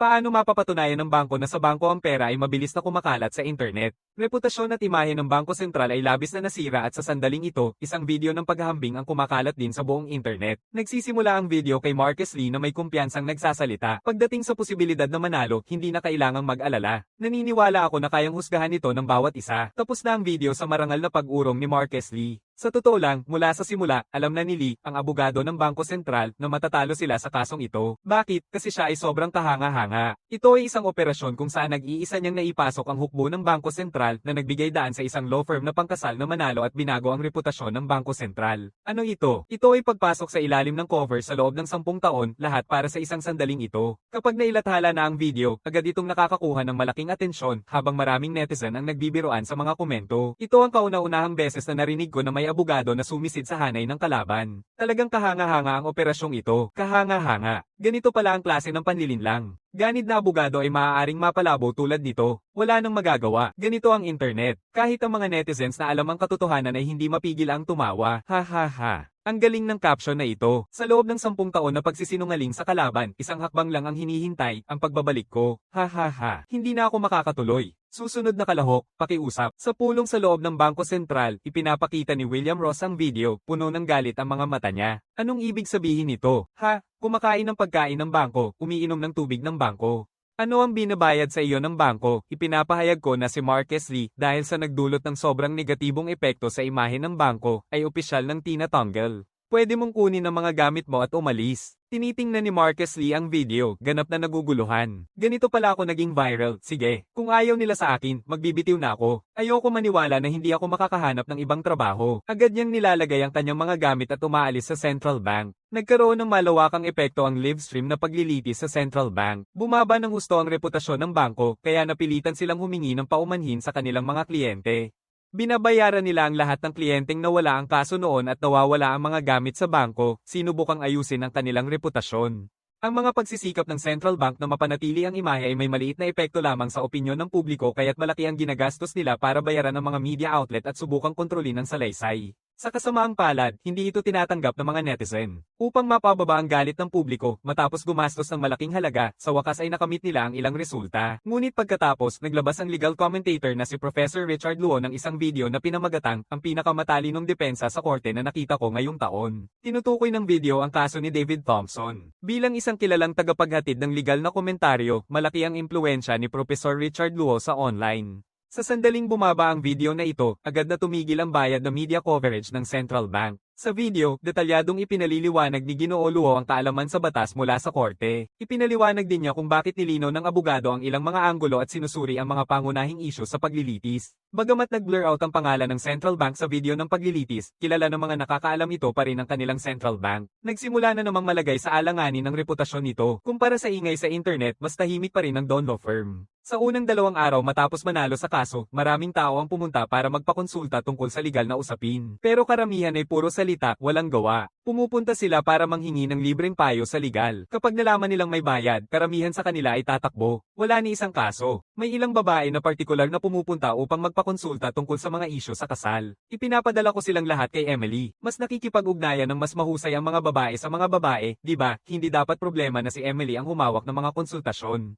Gayunpaman, kapag nakikita ng mga tagapayo na si Emily ang tumanggap sa kanila sa di maipaliwanag na dahilan, madalas silang umalis ng mabilis pagkatapos ang hindi hihigit sa 15 minuto. Matapos mawala ang ingay sa loob ng 2 araw, bumaba ng husto ang bilang ng mga konsultasyon. Dahil may oras ako, ginastos ko halos 5,000 yuan sa pagkuha ng mga tao. Sa loob ng 2 araw, nagsagawa sila ng pangkalahatang pagbabago sa law firm. Hindi man sa loob, mas mukhang profesional na ito kaysa dati. Umiinom pa ako ng isa pang 5,000 para sa mga pangunahing gamit sa opisina. Sa kabuuan, mukhang isang tunay na law office na ngayon ang kumpanya. Oo, mas maganda kaysa dati. Ngumiti ako ng may kasiyahan. Gayunpaman, nananatiling walang tao ang opisina. Walang pumapasok na kaso. Mukhang hindi epektibo ang pag-aanunsyo sa internet. Hindi rin gumagana ang mga ad sa media. Sa panahong ito, nakakatanggap ako ng maraming imbitasyon na humawak ng mga kasong kriminal sa ibang mga kumpanya. Pero wala namang mga kasong kailangang akuin. Pero hindi kasing komportable ang pagtatrabaho para sa iba kaysa maging sarili mong boss. Tinatanggihan ko silang lahat. Bandang 1:30 ng hapon, 10 araw matapos ang paglilitis, sumisikat ang araw sa itaas. Medyo mainit ang panahon sa labas. Umiinom ako ng tsaa sa aircon. Abala si Emily sa pag-post ng mga anunsyo para sa kumpanya sa mga video ni Professor Luo. Simple at diretso ang paraan ng pag-aanunsyo. Walang paligoy-ligoy. Nag-iiwan siya ng mga komento. Ang abogadong nanalo sa kasong ito ay mula sa Don Law Firm sa lungsod. Ang aming mga abogado ay mataas ang kasanayan, bihasa sa civil at kriminal na batas. Para sa mga kaso sa batas, ang Don Law Firm ang pinakamahusay mong pagpipilian. Makalipas ang kalahating oras, nanlalamig si Emily sa kokopya at pag-paste. Hindi maiwasang magtanong si Attorney So, epektibo ba talaga ang ganitong klase ng advertising? Parang walang epekto ang mga komento natin. Walang aktibidad sa pribadong mensahe. Siyempre, epektibo ito. Kahit na isang post lang ang gawin, maaaring hindi ito agad magdulot ng malaking epekto. Kaya kailangan mong magpatuloy ng tuloy-tuloy. Bukod pa di ba gusto mong humawak pa ng mas maraming kaso at makakuha ng mas maraming karanasan sa paglilitis para maging isang top na abogado pagkatapos mong makakuha ng sertipikasyon. Pinapalakas ko ang masiglang batang intern na abogado na ito ng buong seryoso. Oo, ginagawa ko. Sige, magpatuloy ka pa. Oo, attorney. So, lubos na nasa sabik, ipinagpapatuloy ni Emily ang pagkopya at pag-paste ng mga komento. ko. Tinitingnan ko ang petsa. Dapat natapos na ni David ang kanyang mga proseso sa probation ngayon. Nagkasundo kami ni Harold na ayusin ang bayad sa abogado ngayon, inaasahan naming darating sila sa lalong madaling panahon. Tiyak na habang iniisip ko, dahan daw ang nilalakad ni na Harold at Margaret papunta sa pinto ng Don Law Firm, sinusuportahan ni David. Nagniningning ang mga ngiti sa kanilang mga mukha, hindi mapigilan. Ang 20 taong sentensya ng kanilang anak ay nabawasan sa probation. Para sa mag-asawang ito, ako ay walang iba kundi kanilang tagapagligtas. Kung hindi, dahil sa kanilang edad, hindi sana nila napanood ang paglayan ng kanilang anak. Nakangiti rin si David. Dahil sa kasong ito, na-realize niya ang aking kakayahan sa paglilitis. Kung wala ako, paglabas niya, malayo na siya sa lipunan. Nakaramdam siya ng taos-pusong pasasalamat sa akin habang sinusuportahan niya ang nakatatandang mag-asawa habang pumasok sila sa law firm. Tumatakas si Harold sa suporta ni David at pumasok sa opisina. Halos hindi makasabay si David. Sa bago nilang sofa sa opisina, inilalagay ko ang 3 bote ng mineral water sa harap ng pamilya Thompson. Sa parehong oras, ibinibigay ko ang hatol kay David. Ito ang pinal na hatol mula sa paglilitis. Iningatan ko ito dito para sa'yo. Panatilihing ligtas. Huwag itong mawala. Maingat at seryosong niyayakap ni David ang hatol ng ilang ulit, pinapaliit ito hanggang kasya sa bulsa, sa kanya ito inilalagay sa kanyang bulsa. Inilalabas niya ang isang itim na bag mula sa kanyang backpack. Attorney Sue, ayon sa kontrata, ang bayad sa abogado ay humigit kumulang 100,000 yuan. Ako at ang aking ama ay pinag-usapan ito. Kung hindi dahil sa iyo, Attorney Sue, siguro ay nakatingin na ako sa hindi bababa sa 1 dekadang pagkakakulong. Ngayon ay probation na lang sa ilang buwan. Heto ang 120,000. Alam kong maliit ito kumpara sa nagawa mo, pero tanggapin mo na bilang pasasalamat namin. Matatag na itinutulak ni David ang pera sa aking mga kamay. Harold at Margaret, nag-aalala na maaaring tumanggi ako, nagsasalita mula sa gilid. Abogado Sue, utang namin sa iyo ang buong kasong ito. Kung ikukumpara sa sinisingil ng ibang mga abogado, maliit na ito na. Pakitanggapin mo na lang. Tama iyon. Malaki ang naitulong mo sa aming pamilya. Hindi ito gaanong pasasalamat fee. Hindi ako nag-aatubili. Para sa ganitong kaso, siningil ni Attorney Jean ng 188,000 sa apela. Nailigtas ko si David mula sa buong panahon ng pagkakakulong. Hindi sobra ang halagang ito. Karaniwang nakabase ang bayad sa abogado sa kahirapan ng kaso. Nang makita akong tinanggap ang pera, huminga si David ng maluwag. Parang naalala niya, tanong niya, Attorney Sue, pamilyar ka ba sa batas ng kasal? Tinitingnan ko si David. Anong klase ng paghahain ng annulment ang balak mong gawin? Nagkikita ang aming mga mata. Kumilos si David sa kanyang upuan, dahilan upang umingay ang bagong sopa. Sa harap ng tanong ko, tumango siya. Attorney Sue, nasa probation pa ako. Natatakot ako na magdulot ng problema ang pagsasampa ng kaso. Ang dahilan kung bakit ako nagtatanong ay gusto kong i-refer sa iyo ang isang kaso ng paghihiwalay. Kakilala ko siya noong bata pa kami. Kailangan niyang mag-file ng annulment. Abogado Sue, kung ikaw ang mag-aasikaso ng mga kaso ng paghihiwalay, may papakilala kita sa kanya. Ang rekomendasyon ni David ay nagpapakita ng tunay na pag-iisip. Iniisip niya ako kapag may kaso, matibay na kaibigan. Ilang araw ang nakalipas, nanalo ako sa korte at ipinakilala ang aking kumpanya sa mga reporter. Ang publicity ay malinaw na malinaw, ngunit wala pa rin kaso. Ang media ay interesado lang sa mga balitang nakakabahala. Ang mga gamot ay interesado lang sa mga dramatikong paglilitis. Ang makakuha ng kaso sa ganitong publicity, malinaw na sobra na ang aking pag-iisip. Hindi ko inasahan na ang pagbisita ni David ngayon ay magdadala ng isang hindi inaasahang sorpresa. Espesyalidad namin ng mga kaso ng paghihiwalay. Dapat alam mo na yon, di ba? Nagkakatsok-talk si David sa ulo. Akala ko espesyalista kang kriminal na abogado. Tama, ako ay isang dalubhasang abogadong kriminal at dalubhasa rin ako sa sibil na batas ng pagpapakasal. Wala akong pagpapakumbaba, ako ang ako. Maganda iyon. Sa tulong mo, Attorney Sue, may pag-asa ang paghihiwalay ng kaibigan ko. Tila sobrang masaya siya sa posibleng paghihiwalay ng kaibigan niya. Pwede mo bang ikwento ang tungkol sa kalagayan ng kaibigan mo? Mukhang masaya ka tungkol sa paghihiwalay nila.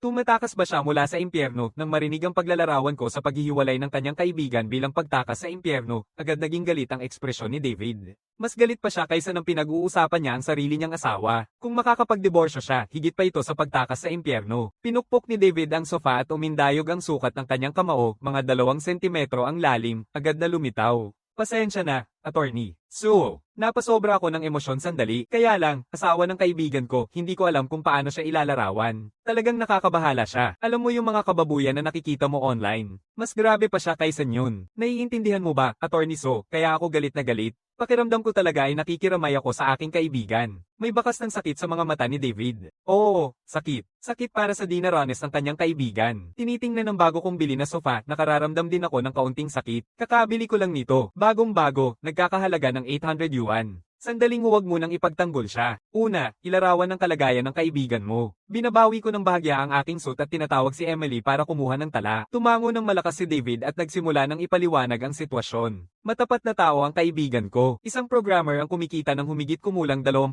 bawat buwan. Galing siya sa isang pamilyang nagde-demolish sa lungsod. May 3 apartment siya. Isa para sa kanyang mga magulang, isa para sa kanya at sa kanyang asawa, at isa na dati ay inuupahan. Pero sinabi ng asawa niya na may kaibigan sa trabaho na gustong umupa nito kaya't itinigil nilang popahan ito, planong ipaupa na lang sa kaibigan niya. Pero lumalabas na lihim na ibinigay ng kanyang asawa ang apartment sa kanyang nakababatang kapatid. Galing siya sa probinsya. Medyo mahirap ang pamilya niya. Mga 30 na siya, 5, 3, 120 pounds, kumikita ng 3,000 bawat buwan, at may 2 nakababatang kapatid na lalaki. Walang social security o kahit ano ang mga magulang niya, basta gumagawa lang ng mga panandaliang trabaho, kumikita ng humigit kumulang 2,000 bawat buwan. Ang 2 kapatid niya, isa ay tumigil sa middle school at umaasa na lang sa mga magulang nila. Ang iba ay nagtapos ng kolehiyo 1 taon na ang nakalipas at hanggang ngayon ay wala pang trabaho. Ang kaibigan ko ay isang karaniwang matapat na lalaki. Ibinibigay niya ang buong sahod niya sa asawa niya. Namumuhay sila mula sahod hanggang sahod. Ginagastos niya ang lahat, kabilang na ang pera niya. Bumibili ang kaibigan ko ng sigarilyo ng paisa-isa, araw-araw nagsisave para makabili ng isang sigarilyo. Habang mas naririnig ko, mas lalo itong nakakatawa. Ano ba ang nakukuha niya dito? Si Emily, na nag-iingat ng mga tala, nakikinig sa paglalarawan ni David habang hindi maiwasang ngumiti, nararamdaman niyang sobra na ito.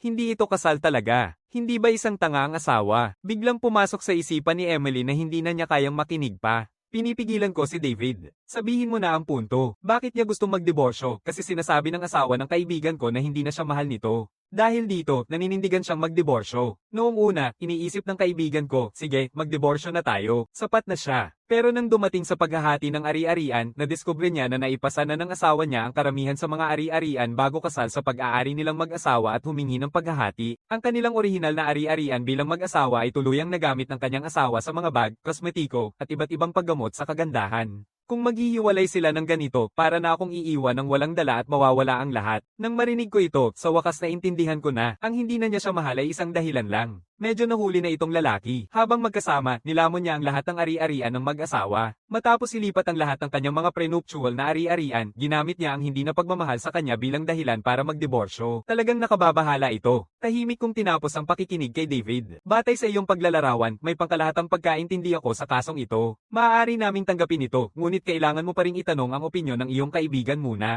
Kung nais niyang kunin ang aming law firm, saka lang natin maaaring ipagpatuloy ang natitirang mga bagay. Abogado naiintindihan ko. Kaagad akong kakausapin ng kaibigan ko pag alis ko. Pagkatapos paalam kay David at sa Thompsons, sinabihan ko si Emily, huwag munang mag-post ng mga anunsyo. Unahin munang ayusin ang impormasyon mula sa kasong sibil na binanggit ni David. Aalis na ako. Umalis na ako sa law firm at pupunta sa bangko. Ipinapasok ko ang 120,000 sa account. 120,000.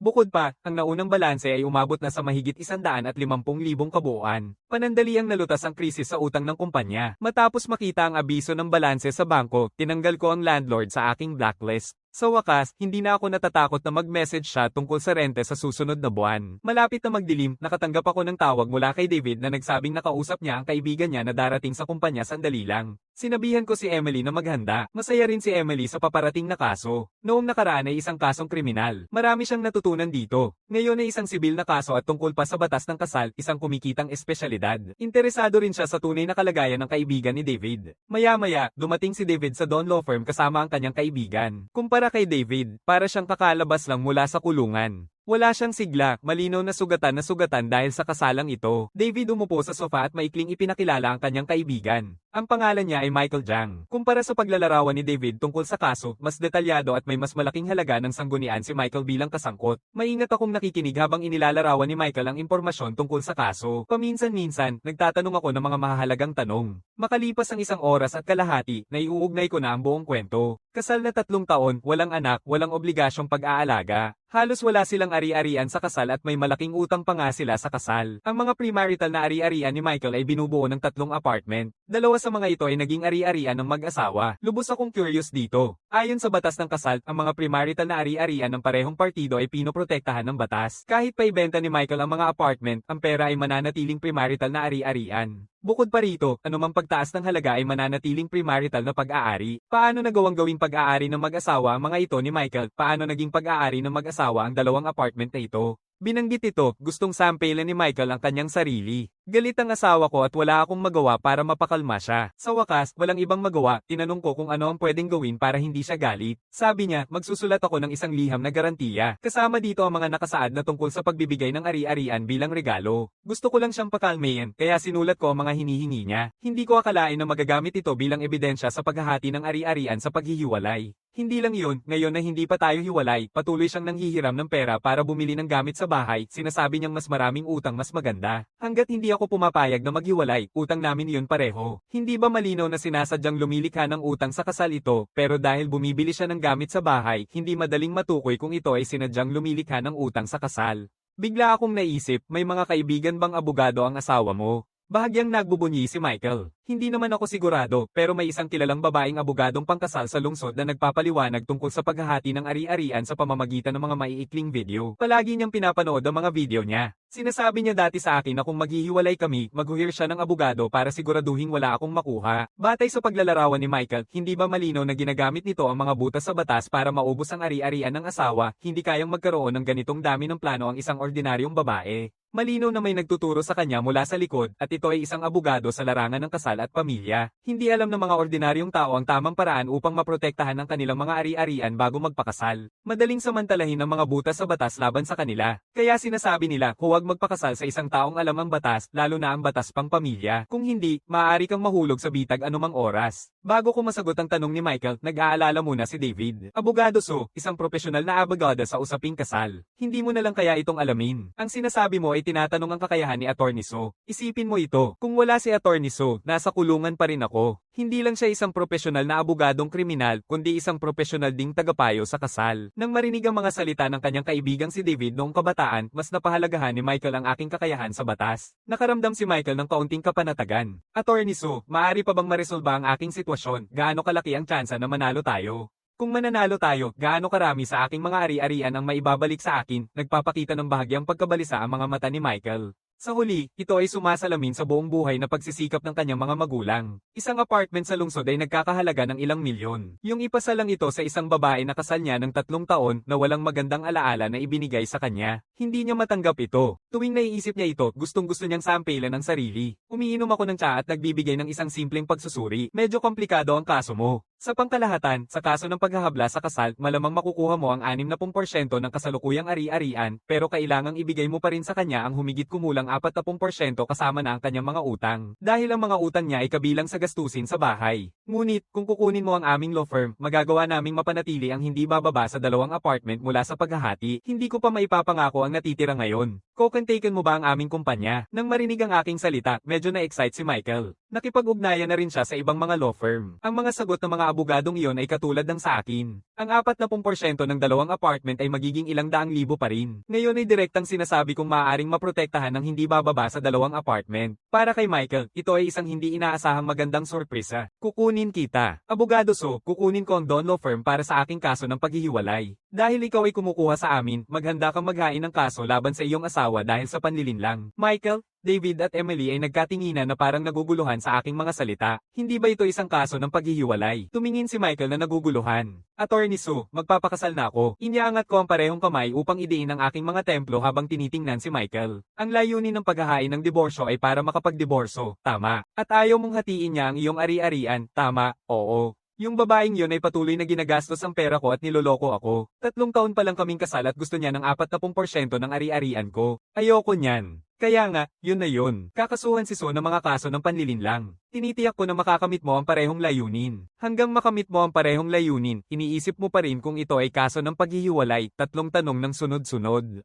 Hinarap ang aking tanong, tumango si Michael at nagsabing ayoko na. Nandyan na. Kahit na kasong diborsyo, hindi na mahalaga. Pinoproseso ni Michael ang loika na ito sa kanyang isipan. Parang biglang naisip niya ito, tinitigan niya ako ng gulat. Abogado, ang ibig mong sabihin kaya mong ipasok ang babae na iyon sa kulungan, tumango ako. Hindi ko masisiguro yon. Masasabi ko lang na matutupad ang mga layunin mo. Sige na. Dahil nakumpirma na ang saklaw at mga bagay na kailangang alagaan, kung wala ka ng ibang tanong, magpirma na tayo sa kontrata ng pagkuha ng serbisyo. Ang bayad sa abogado ay 10% ng kabuuang 40% na halaga ng iyong dalawang ari-arian. Kung sang-ayon ka, maaari na nating pirmahan ang kontrata sa pagpapanatili. Nangangamba pa rin si Michael. Hindi ba masyadong mataas ang bayad sa abogado? Hinaampas ni David si Michael sa likod. Anong kinatatakutan mo? Pwede kang magdiborsyo. Bawiin ang 40% ng ari-arian at baka may pagkakataon pang may pasok ang bloodsucker na iyon sa kulungan. 10% lang ito. Kung ako, na may pagkakataong paalisin ang babaeng yon, hindi ako magdadalawang isip kahit pa 20%. Bumubuka si Michael, ngunit walang lumalabas na salita mula sa kanyang bibig. Tahimik akong umiinom ng tsaa, naghihintay. 2 minuto ang lumipas, mukhang nagpasya si Michael. Abogado sang-ayon ako. Magpirma tayo ng kontrata. Darating ang ilang daang libong halaga. Naiinis ako ng lihim. Pinapagawa ko kay Emily na i-print ang kaugnay na kontrata sa pagpapanatili. Pagkatapos pirmahan ng kontrata, pinapabayad ko kay Michael ng 5,000 yuan para sa mga bayarin sa kaso. I-refund ang sobra o singilin ang kulang. Patas at patas. Pagkatapos umalis ni na Michael at David, pumasok si Emily sa opisina dala ang inayos na mga dokumento. Attorney totoo bang sasampahan natin ang kaso si Michael's wife dahil sa panlilinlang, ano pa? Nakumpirma na ang kontrata sa pananatili. Kapag naibigay na ni Michael ang ebidensya, maaari na nating isumite ang mga dokumento ng kaso. Nabibigla at medyo nasasabik si Emily sa parehong oras. Akala niya civil na kaso ito, pero nagiging kriminal na ang paglilitis. Sige, huwag kang masyadong ma-excite. Bibigyan kita ng isang partikular na mahirap na gawain. Sa mga maikling video na tungkol sa asawa ni Michael na isang abogadong pangkasal, magkomento araw-araw na parang galit na asawa, sinusubukang makakuha ng pagkakataon na makipag-ugnayan sa kanya. Ito ang pangunahing ebidensya. Oo, abogado hindi naiintindihan ni Emily ang layunin ko, pero alam niya na ang tinatawag kong pangunahing ebidensya ay dapat na malaking tulong sa kaso. Dahil ito ay napakalaking tulong bilang isang intern na abogada, ito ang kanyang gawain. Noong gabing iyon, bilang isang babaeng estudyante sa kolehiyo na nagsasagawa ng internship, bumalik si Emily sa kanyang dorm sa Capital Law School. Pinag-uusapan ng mga kasama niya kung saan sila pupunta bukas. Nakayuko si Emily habang nag-iimbestiga sa kanyang telepono tungkol sa short video creator na binanggit ni Michael. Abogada Linda Yang, may maraming taon na nakatuon sa batas ng kasal, may karanasan sa daang-daang kaso ng pag-aasawa, at may kaunting kaalaman sa batas kriminal na may kaugnayan sa kasal. Isinusuot ni Emily ang kanyang earphone at pumasok sa homepage ng account ni Attorney Yang. Pareho ang nakasulat na pamagat ng lahat ng nilalaman. Paano mapoprotektahan ng mga babae ang kanilang mga karapatan sa kasal? Paano masisiguro na makakakuha ka ng mas maraming ari-arian sa kasal pagkatapos ng paghihiwalay at maiwan ang asawa ng walang makuha? Paano mapapakinabangan ng husto ng mga babae ang kanilang mga benepisyo kapag naghahanap ng diborsyo? Nag-swipe si Emily gamit ang kanyang mga daliri, binubuksan ng isang kilalang video pagkatapos ng iba pa. Mas lalo siyang nanunood, mas lalo siyang nakasimangot. Maaaring ilarawan ng mga nilalaman ng mga video na ito bilang tamang paraan upang protektahan ang iyong mga karapatan at mag-divorce. Ngunit ang nilalaman ng video ni Attorney Yang ay ganap na sinasamantala ang mga butas sa batas upang turuan ng mga tao kung paano makuha ang mga ari-arian bago kasal ng kabilang partido at lumikha ng mga legal na puwang. Sa madaling salita, katumbas ito ng pagnanakaw sa pribadong ari-arian ng kabilang partido bago ang kasal. Bukod pa rito, may mga tao sa komento na masigasig na pumapalakpak, may ilan na ipinagmamalaki ang tunay na benepisyong kanilang nakuha. Narito ang mga karaniwang komento ng pagkakaisa at paghanga. Siguradong marami kang nakuha ngayon. Sabihin mo para makainis kami ng sobra. Ang galing mo. Ang ganda. Dapat matutunan namin sa iyo ang mga ganitong bagay. Habang mas binabasa ni Emily, mas lalo siyang napapangiti. Hindi niya talaga maintindihan ang ganitong ugali. Sa ganitong paraan ng pagnanakaw ng ari-arian ng iba, wala nang moralidad na natitira. Parang negosyo lang ang turing nila sa kasal, hindi ba? Hindi maintindihan ni Emily ang ganitong pag-uugali. Pero para makakalap ng ebidensya, ang pangunahing ebidensya na binanggit ko, nag-iiwan si Emily ng mga komento sa seksyon ng video. Kinabukasan, nagising ako sa opisina ng abogado. Doon nakatira ang orihinal na may-ari. Para sa kaginhawaan, pansamantala rin akong nananatili dito, pangunahing upang makatipid. Pagkatapos maghilamos ng kaunti, inayos ko ang aking mga damit. Binubuksan ko ang pinto at nakita kong nakatayo na si Emily sa pasukan ng kumpanya. Magandang umaga, Attorney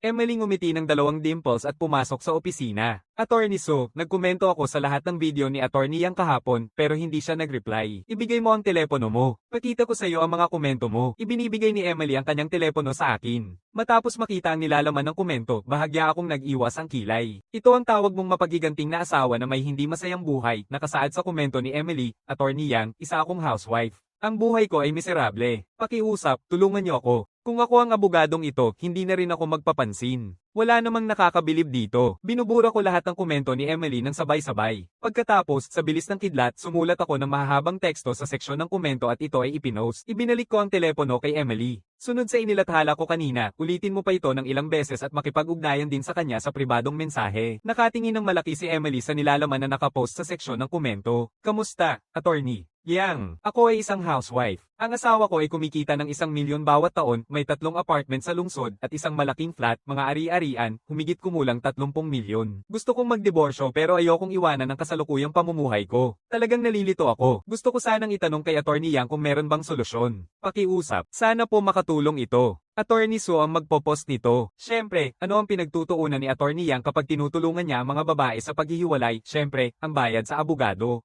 Bakit pa siya magiging ganoon kabait, isang kaso na naghahati ng 60% ng ari-arian, kumukuha ng 10 hanggang 30%.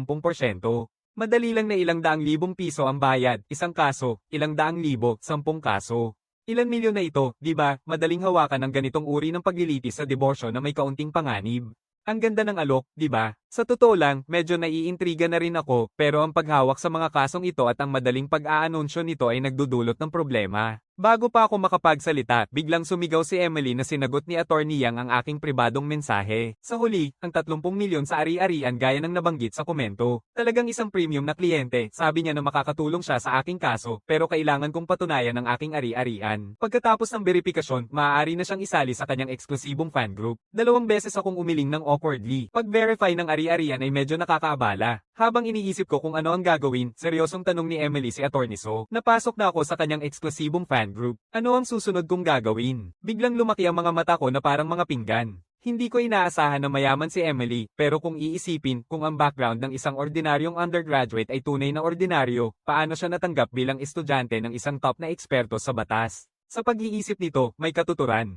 Katatapos lang ni Emily na gumamit ng maliit na bahagi ng yaman ng kanilang pamilya. Nakikita ang bahagyang pagkagulat ko, agad na ipinaliwanag ni Emily kay Attorney So, nakakita ako ng mga dokumento ng beripikasyon ng yaman online. Hindi ko akalain na maniniwala siya talaga. May nakasulat bang bobo sa noo ko? Pinipisil ko ang sulok ng aking bibig. Sige na nga, sabihin nating totoo yon. Hindi ngayon ang tamang panahon para ilantad ito. Humihingal twice, hindi na binibigyang pansin ang puntong ito. Sunod, kuhanan ng screenshot ang lahat sa fan group ni Attorney Yang. Mag-download at i-save din ang lahat ng video content. Kung makipag-ugnayan siya sa iyo para magbigay ng payo, i-save ang buong proseso. Pagkatapos ay maghintay hanggang sa ganap na mapaghanda ni Michael ang mga ebidensyang hiniling ko at isumite ang kaso sa korte. Tumingin ng seryoso si Emily. Humihilig ako pabalik sa sofa. Lahat ng aspeto ng kasong ito ay handa na ngayon. Naghihintay na lang na isumite ang kaso. Mamaya, ihahanda ni Michael ang mga ebidensyang hinihiling ko. Matapos nilang ayusin ni Emily ang mga ito, pumunta ako sa pangunahing korte upang isumite ang mga dokumento ng kaso. Di nagtagal, tinanggap ng korte ang kaso. Samantala, sa bahay ni Michael, pinapanood niya ang kanyang asawa na si Jessica Z na nagdadala ng mga gamit na binili gamit ang utang. May bahid ng hindi kasiyahan ng lumitaw sa kanyang mukha. Anak, ayaw mo ba sa nakikita mo? Kung ayaw mong magdiborsyo sa akin, magdiborsyo ka na. Kung hindi, araw-araw akong gagastos ng $2,000 para bumili ng gamit at kagamitan sa bahay. Gagamitin mo rin lahat ng binibili ko. Hindi ko lang ito binibili para sa sarili ko. Ito ay utang sa kasal. Kung hindi ka sumasang ayaw na magdiborsyo, kailangan mo pa ring bayaran ang utang na ito. Sinasabi ko sa'yo, hindi kita pagsasampahan ng kaso ay pagpapakita ko lang ng respeto. Mas mainam na pirmahan mo na ang kasunduan sa paghihiwalay agad kaysa maghintay pa. Patuloy na nagrereklamo at nagsusumpa si Jessica. Ang pagsasabing ayaw niyang magdemanda ay isang kasinungalingan. Pero kung maghahain siya ng kaso ng paghihiwalay ng ganito, nang walang magandang dahilan, maaaring hindi niya makuha ang resulta na gusto niya. Kailangan niyang mapilitan siyang mag-file. Tumanggi si Michael. Kaya patuloy lang niyang pinapahaba, pinapahirap si Michael, pinipilit siyang magdiborsyo. Tumingin si Michael sa babae sa harap niya, puno ng inis ang mukha. Itinatapon niya ang isang package mula sa surir sa sofa. Ito ay isang summons sa korte. Tingnan mong mabuti. Hukuman. Nang marinig ang dalawang salitang ito, lumiwanag ang mukha ni Jessica sa kasiyahan.